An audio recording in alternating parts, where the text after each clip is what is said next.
Have and have not fans, I have to say that it's Thursday and I've watched the finale 6 times because it was that good. I'm going to do an episode review in this video, but I need to make some separate videos because there was so much that went down that overall I felt like the episode, it did have its moments, don't get me wrong, it did have its moments. I feel like it was more of a set up for season 5 than anything else. You'll notice with things like at the beginning of the episode, the cops busting into Candace's house, Candace going all stewy on Oscar, you got my money? Where my money? And let's see. Then you have the whole, okay, did David and Erica go back to the hotel? And again, there's just so many things. So I'm just going to do strictly review on this episode. Well, excuse me, review of the episode on this video, but I will be making separate videos about different topics that I feel like we can expand on. That way when season 5, if I'm not mistaken, based off the way it usually does, in terms of the halves coming on from like January to maybe mid-March, taking a brief break, picking up from maybe August to, well, actually, towards the end of the summer, beginning of fall, pretty much like it is now. So perhaps it will be returning around January 2017. Fingers crossed for season 5. I'd love that. So let's get this ball rolling. Basically, this episode just started off on a very good note. I mean, we have Hannah about to leave with Q and then Lloyd. And I don't know why, but I really do like Lloyd the banker. He seems like a really down-to-earth person who's pretty much, good friends with the Criers, and he seems like a relatively good guy. And I mean, he's not opposed to doing dirty work for the people, he works for, such as, setting up the contract that Candace can get the loan, but then undermining her by putting in Jim's request for the balloon. But she pretty much screwed herself over by forging Benny's signature. And it just goes to show that you really have to pay attention to the one-off characters, the people who are mentioned, because more often than not, they'll be introduced in the show as bigger characters. For example, go all the way back to like episode 2 or 3 of the Have and Have Not season 1. I'm talking way back in your mind. Back when David and, Jim everybody was thinking or encouraging Jim, hey, you should run for governor, you should run for governor. And David said, I know of a great campaign manager. Guess what? That was like the first couple episodes of season 1.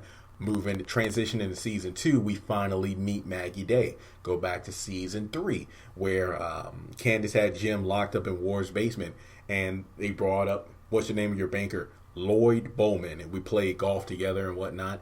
And he was on the phone with Lloyd, while tied up, explaining that he allowed the transfer of the $7.4 million to Candace's account. Again, he was just mentioned. Then he shows up later in the season. He's been in a few episodes. Again, just those one-off characters. Unfortunately, Veronica's mother has yet to be seen, and I don't know. But in any case, just pay attention to those little things. So, I mean, that was the beginning of the episode, and Catherine was pretty much kind of pushed over the edge, like, you know what, I want to handle this myself. This episode was just too much. I mean, I've watched it 6 times. I'll let you know right there, it was great. I mean, there's barely been a couple episodes this entire season where I felt the need to watch it multiple times because I enjoyed it that much. Then we move over to, Jeffrey in the hospital, him talking. And because if I'm not mistaken, I actually did the video where I predicted what will happen in the finale. I was basically speculating that Catherine would confront Veronica about having Wyatt raped in prison. I didn't know how she would find out that it was Veronica. I guess it's lucky that Jeffrey was talking out loud to him, to Wyatt, because if he didn't, then I don't think she would have known. So, yeah, he expresses how he loves Wyatt and whatnot. But honestly, again, as I said before in many blogs and videos, I'm not homophobic. It's just that I feel like Wyatt and Jeffrey are better off as friends because they do well for each other. Like, Jeffrey helps Wyatt. Like, if you go back to season 1, if you take away the whole Jeffrey fawning, I think that's the right word, smitten, fawning over Wyatt and being creepily attached to him. If you take away that aspect of it, he really did do well by Wyatt in terms of making him get off his addiction, get better at life. And I've always felt that Wyatt was better off with Jeffrey as a friend to help him out of his, slum. And that's why I wish, if I'm not mistaken, was it Laura, who was Wyatt's ex-girlfriend, as Celine put it, Wyatt was at his best when he was with her, because she essentially kept him away from the bottle, the bong, the drugs, and whatnot. So I always felt like Wyatt and Laura should have got back together, with Jeffrey being a friend. Landon came into it. Pretty much, Landon was to Jeffrey what Jeffrey was to Wyatt in terms of bringing out his true self, the good person in him that, he's always was capable of being, but inner demons and whatnot kept him from being that. Obviously, drugs and alcohol kept Wyatt from being who he was, as well as Veronica's, against her son being gay, pretty much forced him to be in the closet. And Landon was bringing Jeffrey out to who he truly was. And I always felt that if it was any kind of relationship, I think Landon and Jeffrey would have been good together. But it seems like Justin is the new Landon, so to speak.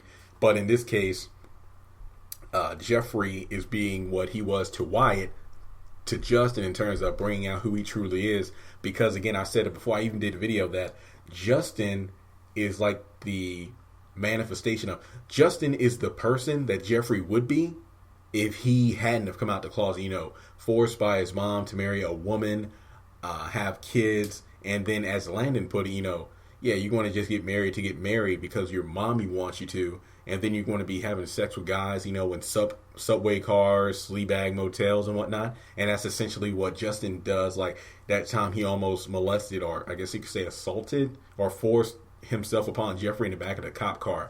Again, that's why I feel like Justin is who Jeffrey could have become. So all that's to say that I really feel like Jeffrey and Wyatt are better off as friends because they bring out the best of each other, considering that Wyatt isn't gay. Yes, I have heard a couple people randomly on YouTube and whatnot, my comments on videos, said that they theorize that Wyatt will wake up from his drug-induced coma gay. I really hope that doesn't happen, because because they say like, well, yeah, after that experience in jail, that really brought out who Wyatt truly was. Nah, I don't really like that theory. I don't really like the evidence behind it. I really think Wyatt just needs a true friend, not some person who's fawning after him and whatnot, like Jeffrey was in season 1. He just needs a good influence in his life. So all that's to say that that's how Catherine found out about what happened. And I have to also say, one of my favorite lines of the episode, "Go to hell, Veronica." I mean, after Jeffrey told Veronica, like, hey, the cops are at the Candace's house right now, you have no cards to play, that's a wrap. And then Veronica going over to Quita's place and, getting tough with her, that was just hilarious. And it makes me wonder, okay, Quita pretty much dropped the ball, which has her plan foiled. She even told Quita, if anything you did ruins my plan, then you're done for. I wonder what Veronica's going to do to keep her grip around Jeffrey. But think of it this way. Justin is helping Jeffrey out, because if Justin gets Jeffrey's keys, which is buried with Quincy, Jeffrey's essentially off the hook, because unless they do like a fingerprint scan and, well, Jeffrey didn't technically, if I'm not mistaken, Jeffrey didn't physically touch Quincy. He was touching the knife that when he repeatedly stabbed him. So I wonder if they got rid of the knife. I know Candace bleached the floor and whatnot, which left a stain, obviously. But I wonder what happened to that knife. But in any case, if I'm not mistaken, Benny's fingerprints will be on Quincy, since he's the one that moved it. Well, they put him in a bag, then he put him in the backyard and whatnot. So all that's to say that if Jeffrey gets his keys, essentially he should be off the hook. But the thing is, he never denied having anything to do with Quincy. All he kept doing was nervously, not saying anything around his mom. I mean, if he would have said, like, I don't know anything about what happened to Candace's house, then he should be good. Like, literally, if he would have said that, that would have been it. Like, he would have no connection. It would be Candace's word against his and whatnot.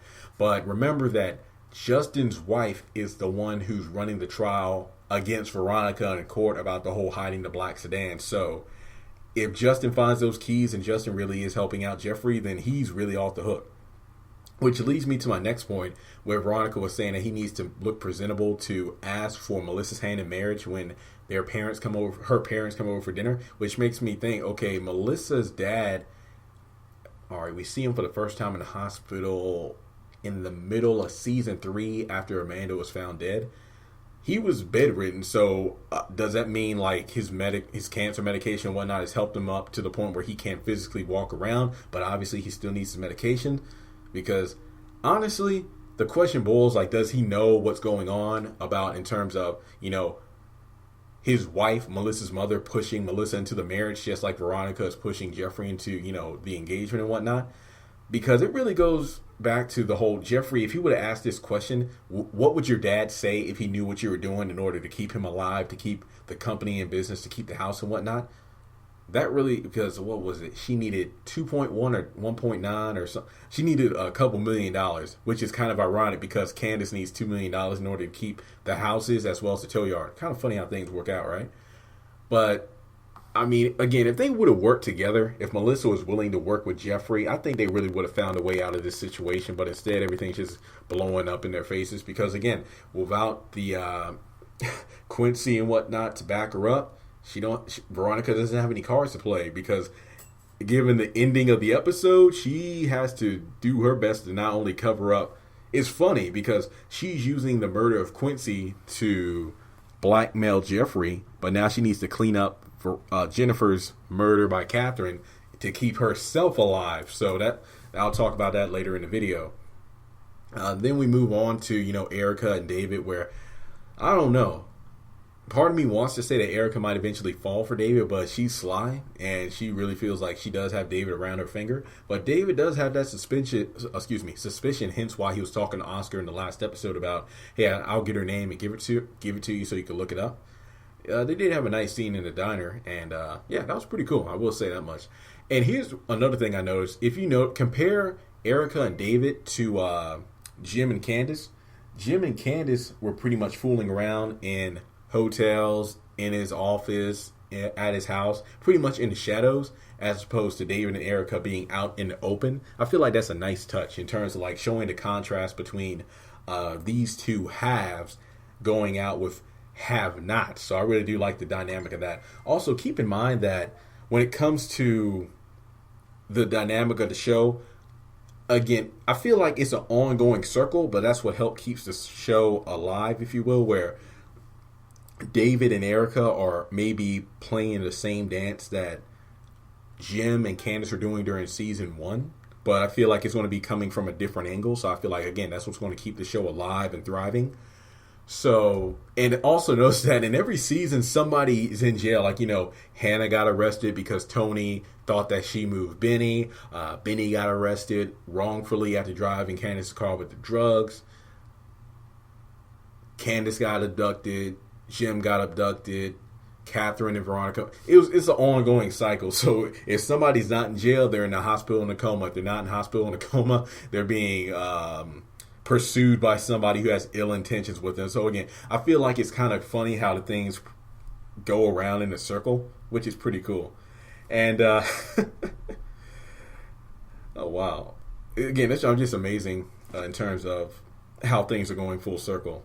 And also, I really did like the scene between Mitch and Benny. I feel like that was one of my favorite parts of the episode, where Mitch reveals his true colors, so to speak, and how he really is trying to get out of the life. But it makes me wonder, what if Mama Rose finds out that the tow company is closing? Because again, she's glad that her grandson is trying to have a good life outside of the Malone mob, way of doing things. And what if she finds out I'm pretty sure she might ask Mitch, like, hey, honey, what happened? What happened to the tow company?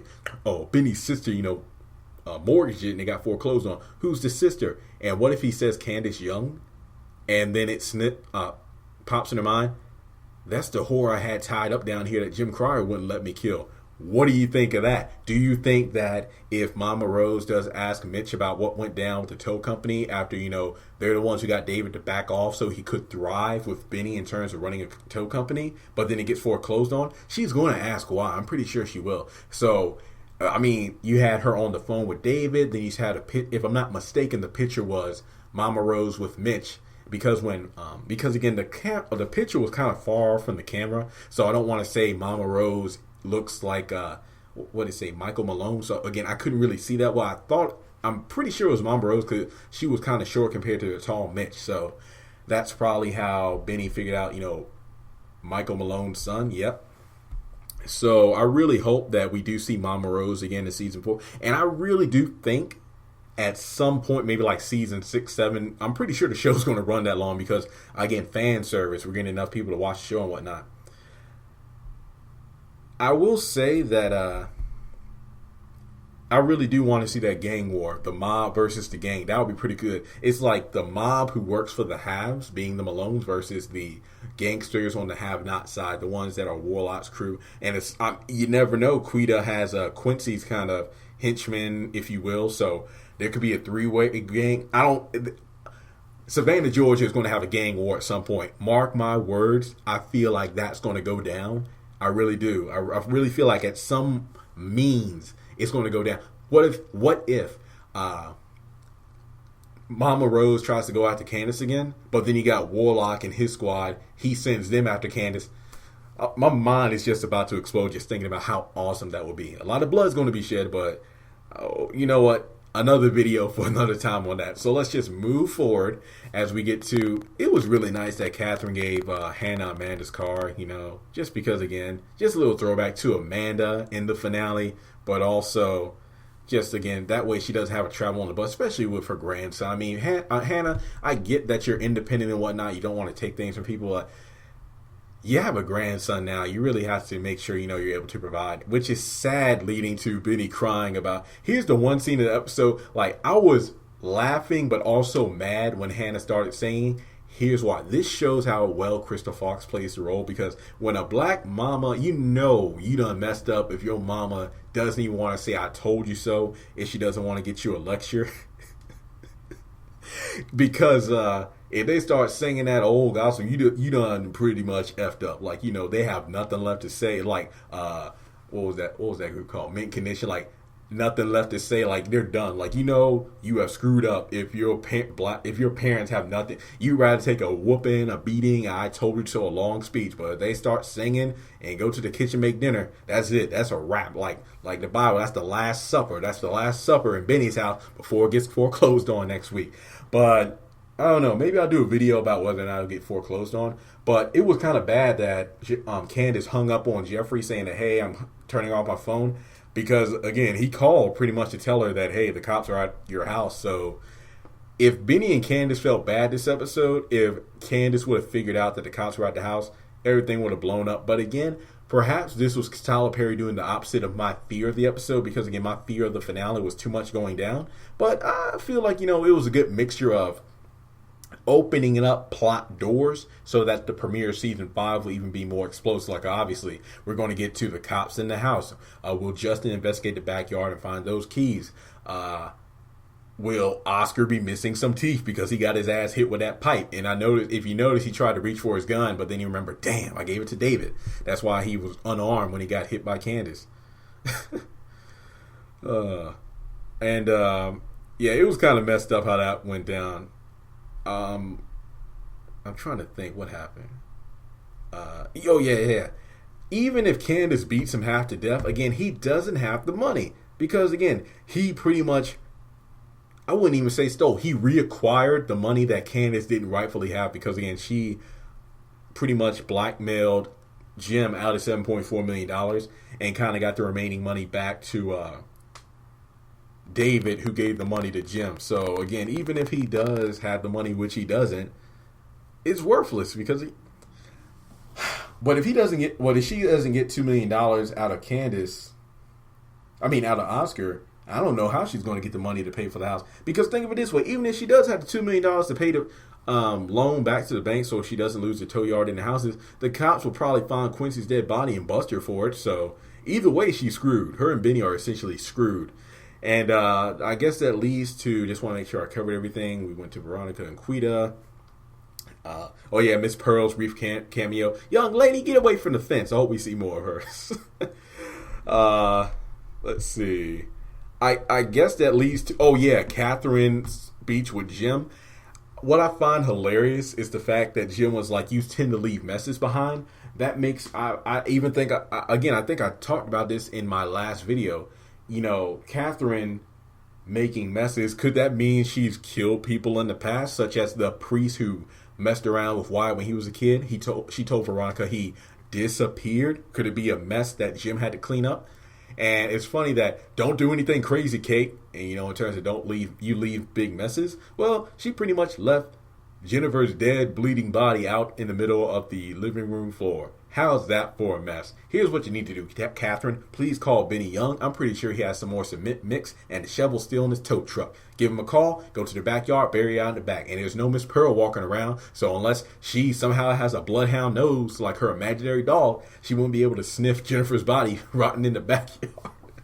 And I mean, Amanda, no, I see where Amanda gets her gun skills from. Catherine Cryer is a beast. Like, she straight gangsta. Best part of the episode, shooting out Jennifer. If I'm not mistaken, Jennifer got shot 5 times. 4 times, and then that bitch, boom, and then that final shot. Correct me if I'm wrong. I'm going to have to rewatch the episode again at this particular scene. Did Catherine shoot Jennifer the same number of times? She said, like, no, I'm sorry. I'm not going to let your son give up his fortune. And that was kind of messed up in terms of, hey, no matter what happens to your son, I'm not going to give back the inheritance money. Even to the point where, okay, even if your son kills himself, it doesn't matter to me. I'm not going to allow the judge to overrule my decision to have him keep the insurance. And another thing, she knew about the raping incident because, remember, she talked to Wyatt over the phone before he went to her office to say he would testify. Hey, I know what happened. I know about the mix-up in the prison and how he got raped. Now, after Catherine told off Veronica, that should have been her cue right there. Oh, well, since your son got raped, I'll release the funds. I'll reduce the amount. She said, no. And that's pretty much, she got Maggie Dade. That's pretty much it. She got Maggie Dade up in the living room when she got shot multiple times, now sitting in a pool of blood. I ain't going to lie. I'm a little bit pissed off. Every time I like a character or find them remotely attractive, Tyler Perry wants to kill them all. And that's why I'm scared, because I'm starting to think that Melissa and Erica are really attractive. And I feel like Veronica's probably going to kill off Erica. And then Jeffrey is going to kill off Melissa. Because, that boy has anger issues. He done whacked Wyatt upside the head with a golf club, whacked Quincy upside the head with a wine bottle, stabbed his mother in the breast implant, and probably going to shoot Melissa and her fine chocolate.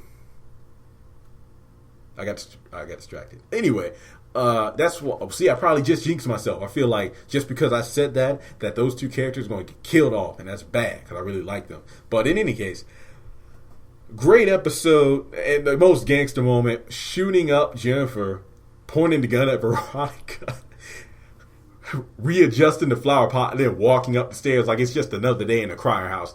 Badass to the extreme. Like, if I see Renee Lawless in person, it's almost like Viola Davis after seeing Suicide Squad. I'll be scared to death of those. I'm scared to death of those women. I feel like if Viola Davis played Hannah, and of course we have Renee Lawless as Catherine Cryer, that would be a badass show. I feel like the haves and the have-nots has graduated from soap opera to like crime, murder, investigation level shows.